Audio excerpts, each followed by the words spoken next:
Hello everyone and welcome back once again in another session of the valuation of goodwill. Look, we have done the average profit method, we have done the super profit method of calculating the goodwill, and in the last video we completed the capitalization method of valuing the goodwill. Today we will be covering the practical problems based on the capitalization method of valuating goodwill. So first question, moving on to the first question, it's a firm earns profit of rupees 5 lakh, normal rate of return is 10%, the value of total assets excluding goodwill and total outsider liabilities as on the date of goodwill are rupees 55 lakh and 14 lakh respectively. एक firm है जो profit कमा रही है 5 लाख का, लाभ कमा रही है 5 लाख रुपए का.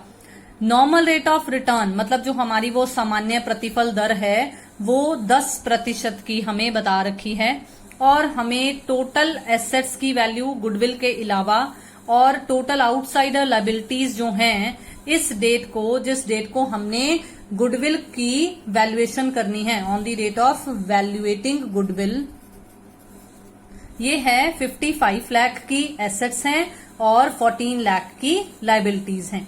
अब हमें क्या कह रखा है कि हमने गुडविल कैलकुलेट करनी है according to capitalisation of super profit method as well as capitalisation of average profit method. इसका मतलब हमने दोनों मेथड्स का यूजेज करना है और दोनों मेथड से हमने गुडविल कितनी कैलकुलेट होगी वो निकालनी है. तो देखो, मैं सबसे पहले स्टार्ट करूंगी capitalisation method.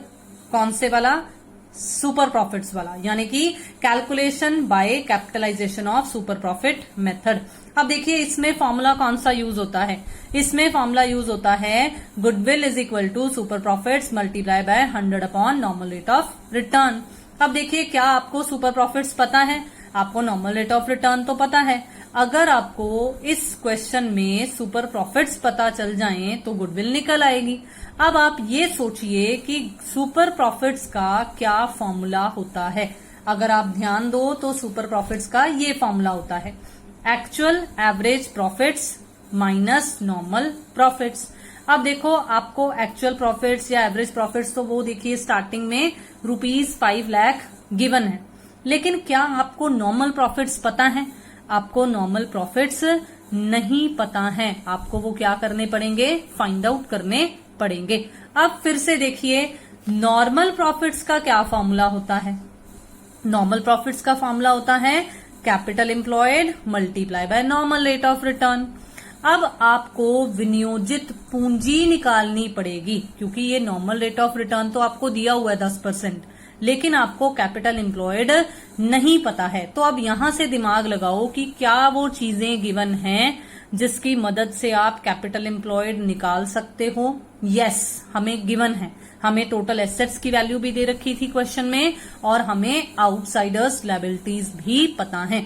So we can calculate capital employed using this particular formula. हम इस फॉर्मूले को यूज करेंगे और हमारी जो कैपिटल एम्प्लॉयड है वो लाइक दिस रुपीज 41 लाख आ जाएगी. अब देखिए, अब हम नॉर्मल प्रॉफिट्स का ये फॉर्मूला यूज करेंगे. सो 41 लाख मल्टीप्लाई बाय 10 अपॉन 100 यानी कि 4,10,000. देन हम सुपर प्रॉफिट्स का फॉर्मूला यूज करेंगे 5 लाख, जो हमें एक्चुअल प्रॉफिट्स 5 लाख स्टार्टिंग में दे रखा था, माइनस करेंगे 4 लाख एंड 10,000 जो ये नॉर्मल प्रॉफिट्स हमारे पास निकले हैं, और हमारे पास सुपर प्रॉफिट्स कितने आ जाएंगे? रुपीज 90,000. ठीक है.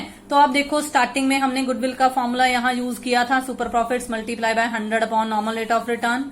तो हम इसी फॉर्मूले को यहां से यहां पर यूज करेंगे और हमारे पास 9 लाख रुपीज गुडविल की वैल्यू आ जाएगी.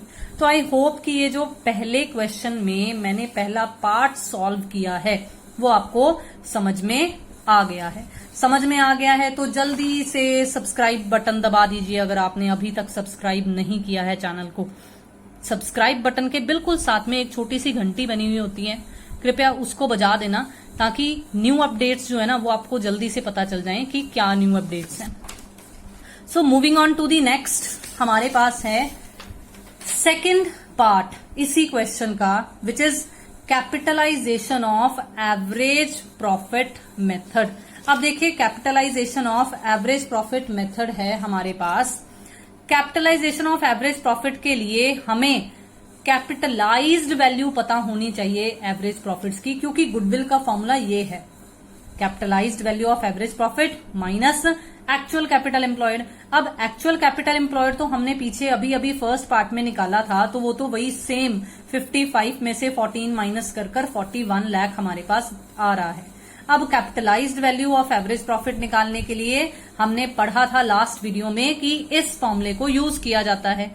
तो average profit multiply by 100 upon normal rate of return, तो 5 लाख मल्टीप्लाई बाय 100 अपॉन 10। तो हम इसकी यूजेज करेंगे तो हमारे पास ₹50 lakh capitalised value average profits की आ जाएगी। अब देखो, हमें हमारी बुक्स कहती हैं कि एक्चुअली कैपिटल एम्प्लॉयड इतनी है, और अगर हम जो प्रॉफिट्स अर्न कर रहे हैं ऑन एन एवरेज उसके हिसाब से देखें तो हमारी कैपिटलाइज्ड वैल्यू इतनी निकलती है। इसका मतलब जो हम मार्केट में नाम कमा रहे हैं उसकी वजह से हमें एक्स्ट्रा बेनिफिट मिल रहा है, और वो कुछ और नहीं है, वो गुडविल की वैल्यू है। तो गुडविल की वैल्यू आपके पास यहाँ पर ₹9 लाख निकल आएगी। आई होप कि आपको ये पर्टिकुलर कंसेप्ट भी समझ में आ गया होगा। आज हम एक क्वेश्चन यहां पर ही सॉल्व करेंगे। देखिए, from the following information calculate the value of the goodwill of the firm. This is question number 2 sorry, this is question number 2 and the question is from the following information calculate the value of goodwill of the firm। आपको calculate करनी है। कैसे calculation करनी है? देखो, आपको 4 parts बता रखे हैं। At 3 years purchase of average profits, at 3 years purchase of super profits, by capitalisation of super profits and by capitalisation of average profits. इसका मतलब ये जो आज का मैंने क्वेश्चन लिया है ना, इस क्वेश्चन में सभी मेथड्स का क्रक्स है, सभी मेथड्स का सार है कि सारे मेथड्स इसमें यूज हो रहे हैं, चारों के चारों। मतलब जो दूसरे का हमने सब पार्ट्स किए हैं, थर्ड वाले के, लास्ट वाले के, जो लास्ट वीडियो में हमने पढ़ा है कैपिटलाइजेशन मेथड, उनको भी इन्होंने साथ में कवर कर लिया है। तो हम इंफॉर्मेशन देखते हैं कि हमें एडिशनल इंफॉर्मेशन में क्या बता रखा है। देखिए, हमें capital employed on an average, मतलब नॉर्मली कितनी कैपिटल एम्प्लॉयड है वो हमें बता रखी है ₹6 लाख। मतलब हमें कैपिटल एम्प्लॉयड कैलकुलेट नहीं करनी, हमें पता है। ठीक है, अब देखो बहुत ही ध्यान से, नेट प्रॉफिट स्लैश ब्रैकेट में लिखा हुआ है loss for the last 3 years are ₹2 lakh, ₹1,80,000 and ₹1,60,000। आपको तीनों सालों के प्रॉफिट्स बता रखे हैं कि कितने हैं। हमने कितने ईयर्स के बेसिस पर कैलकुलेट करना है? हमने 3 years के बेसिस पर ही कैलकुलेट करना है। इसका मतलब हम तीनों सालों के प्रॉफिट्स कंसीडर करेंगे जब हमने एवरेज कैलकुलेट करनी है। अब देखो, normal rate of return, normal rate of return आपको 10% दे रखा है, और आपको यहां पर एक लास्ट में लाइन बता रखी है कि remuneration of ₹1 lakh to partners is to be taken as charge against profit. अगर आपको याद हो तो हमने जब बेसिक्स ऑफ पार्टनरशिप वाला चैप्टर पढ़ा था तो हमने पढ़ा था कि कोई भी अगर आइटम हमें चार्ज अगेंस्ट प्रॉफिट दी हुई हो तो उसका मतलब होता है कि वो प्रॉफिट एंड लॉस की डेबिट साइड पर आएगी। मतलब वो हमारे इन नॉर्मल प्रॉफिट्स में से माइनस होगी, वो प्रॉफिट एंड लॉस एप्रोप्रिएशन में नहीं, वो प्रॉफिट एंड लॉस में ही ट्रीट हो जाएगी। तो अगर हमने पार्टनर्स की जो ये सैलरी है 1 लाख रुपीज, इसको भी कंसीडर करना है, तो हमें जब हम हमारे एवरेज प्रॉफिट्स निकालने हैं तो एवरेज प्रॉफिट्स में से 1 लाख माइनस कर देंगे। देखो, या तो 1 लाख सब में से माइनस कर दूं, या जो एवरेज निकलेगी उसमें से ही एक बार 1 लाख माइनस कर दो, बात तो एक ही रह जाएगी। तो इसीलिए रेमुनरेशन 1 लाख को हम लोग ऑन एन एवरेज जब प्रॉफिट निकाल लेंगे तभी एक बार माइनस कर देंगे, बजाय कि हर साल। हम हर साल कर देंगे तब भी वही आंसर आएगा। अगर हम एवरेज कैलकुलेट करके फिर एक ही बार 1 लाख माइनस कर देंगे तब भी कोई फर्क नहीं पड़ेगा हमारी कैलकुलेशन पर। अब हम देखते हैं कि हमें नेक्स्ट क्या बता रखा है। देखो हमें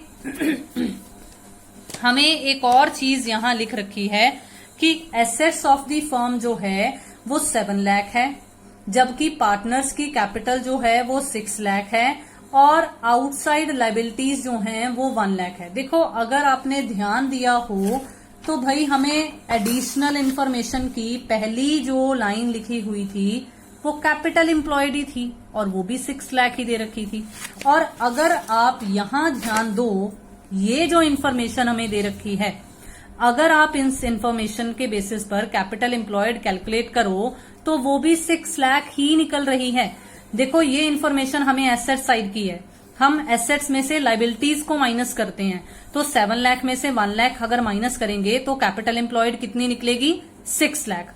ये जो पार्टनर्स की कैपिटल है, कैपिटल को हम बैलेंस शीट की लायबिलिटीज साइड पर शो करते हैं, तो ये हमें लायबिलिटीज साइड पर एक तरीके से शेयर होल्डर्स फंड दे रखा है।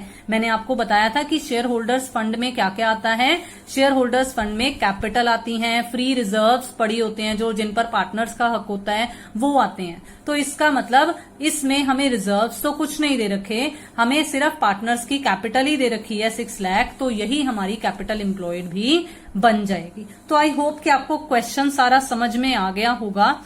अब हम क्वेश्चन को सॉल्व करेंगे, तो देखिए कुछ इस प्रकार से ये सॉल्व किया जाएगा। देखो हम लिखेंगे, हमारे पास इस क्वेश्चन में सबसे पहले हमने कैलकुलेशन करनी थी 3 years purchase of average profits के आधार पर। ठीक है, अब देखो सबसे पहले हम एवरेज प्रॉफिट्स कैलकुलेट करेंगे लास्ट 3 years के। अगर आप क्वेश्चन ध्यान से देखो तो हमें जो एवरेज प्रॉफिट्स दे रखे हैं वो दे रखे हैं 2 लाख, 1,80,000 और 1,60,000। तो हम यहां पर एवरेज कैलकुलेट करेंगे 2 lakh plus 1,80,000 plus 1,60,000 divided by 3, जो नॉर्मल मीन का फॉर्मूला हम यूज करते होते हैं, औसत का फॉर्मूला वही यहां पर यूज हो जाएगा। ठीक है, अब देखो बहुत ही ध्यान से, ये आएगा 5,40,000 डिवाइडेड बाय 3 और हमारे पास जो हमारे एवरेज प्रॉफिट्स निकलेंगे वो निकलेंगे ₹1,80,000। अब देखो मैंने आपको अभी अभी क्या बताया कि हमने क्या करना है, हमने रेमुनरेशन को माइनस करना है। इसका मतलब हम निकालेंगे हमारे एक्चुअल एवरेज प्रॉफिट्स, जो मैं नॉर्मली वर्ड यूज करती होती हूँ। तो हम 1,80,000 में से रेमुनरेशन का मतलब होता है वेतन या सैलरी जो हम पार्टनर्स को पे करेंगे, 1 लाख रुपीज माइनस कर देंगे तो हमारे पास जो हमारे प्रॉफिट्स आएंगे वो 80,000 रुपीज आएंगे। ठीक है, अब 80,000 रुपीज के प्रॉफिट के बाद अब आप कैलकुलेट कर दो, क्योंकि आपके पास एवरेज प्रॉफिट्स निकल आए हैं। तो हम फर्स्ट मेथड के अकॉर्डिंगली गुडविल कैलकुलेट करेंगे, फॉर्मूले का यूज करेंगे, average profits multiply by number of years purchased, तो हमारे पास हमारी गुडविल की वैल्यू 2,40,000 आ जाएगी। आई होप कि ये आपको पार्ट समझ में आ गया होगा। अब देखो, अब मैं सेकेंड पार्ट सॉल्व करूंगी जो है 3 years purchase of super profits. ठीक है, अब देखो बहुत ही ध्यान से, अब क्या हमें सुपर प्रॉफिट्स पता है? सुपर प्रॉफिट्स का फॉर्मूला होता है actual average profits minus normal profits. अब देखो एक्चुअल एवरेज प्रॉफिट्स तो हमने 80,000 अभी अभी निकाले हैं। अब देखो हम नॉर्मल प्रॉफिट्स निकाल सकते हैं। नॉर्मल प्रॉफिट्स का फॉर्मूला क्या होता है? Capital employed multiply by normal rate of return. अब मैं इसको यहीं पर सॉल्व करूंगी, क्योंकि हमें कैपिटल एम्प्लॉयड पता है कि 6 लाख है और हमें नॉर्मल रेट ऑफ रिटर्न भी पता है कि 10% है। हम इसको सॉल्व करेंगे तो हमारे पास 80,000 माइनस 60,000 यानी कि हमारे जो सुपर प्रॉफिट्स हैं वो कितने निकल आएंगे, ₹20,000. So calculate the value of goodwill now. Goodwill is equal to super profits multiply by number of years purchased, and the value of goodwill in this case will be ₹60,000. I hope कि ये part भी आपको समझ में आ गया होगा. अब देखिए, अब हम करेंगे third part, and third part was by capitalisation of super profits. By capitalisation of super profits. अब देखो, अगर मैं कैपिटलाइजेशन ऑफ सुपर प्रॉफिट्स करूं तो आपको मैंने क्या बताया था कि सुपर प्रॉफिट की कैपिटलाइजेशन के वक्त एक ही फॉर्मूला यूज होगा, और वो फॉर्मूला क्या है, गुडविल किसके बराबर है, super profits multiply by 100 upon normal rate of return. यानी कि सुपर प्रॉफिट्स हमारे पास आए थे 20,000, हमने अभी अभी ऊपर यहां सॉल्व किए हैं. 100 अपॉन 10 हमारी गुडविल की वैल्यू आ गई ₹2 लाख. अब देखिए next and the last part, by capitalisation of average profits. अब देखो, एवरेज प्रॉफिट को कैपिटलाइज करते हैं तो दो फॉर्मूले यूज होते हैं. सबसे पहले हमें capitalised value of average profit निकालना होता है, मतलब हमें पूंजीकृत मूल्य निकालना होता है औसत लाभों के आधार पर. और वो कैसे निकलता है, वो निकलता है औसत लाभ जो हमने एक्चुअली एडजस्ट कर 80,000 निकाले थे ऊपर, 100 अपॉन 10 उल्टा कर देते हैं ना, नॉर्मल रेट ऑफ रिटर्न नीचे कर देते हैं, तो हमारे पास कैपिटलाइज्ड वैल्यू कितनी आ गई, 8 लाख. अब हमें क्वेश्चन में एक्चुअल कैपिटल एम्प्लॉयड गिवन है, मैं 2-3 चीजों से आपको बता चुकी हूं कैलकुलेट कर 6 लाख किस तरीके से आया था. तो अब हम निकालेंगे value of goodwill, and it will be equal to ₹8 lakh, यानी कि capitalised value minus actual capital employed जो कि है हमारे पास 6 लाख. इसका मतलब हमारे पास ₹2 लाख हमारी गुडविल की वैल्यू आ जाएगी. आई होप कि आपको ये क्वेश्चन समझ में आ गए होंगे. बहुत ही आसान सा हमारा ये कैपिटलाइजेशन ऑफ सुपर प्रॉफिट्स वाला टॉपिक था, आपको क्लियर होगा, समझ में आ गया होगा. आज का सेशन बहुत ही अच्छा और आई थिंक आपको इंटरेक्टिव भी लगा होगा. तो आई होप कि आपको ये चैनल भी पसंद आ रहा होगा. Kindly subscribe the channel, press the bell icon, share the videos and like the videos. Thank you so much and have a nice day.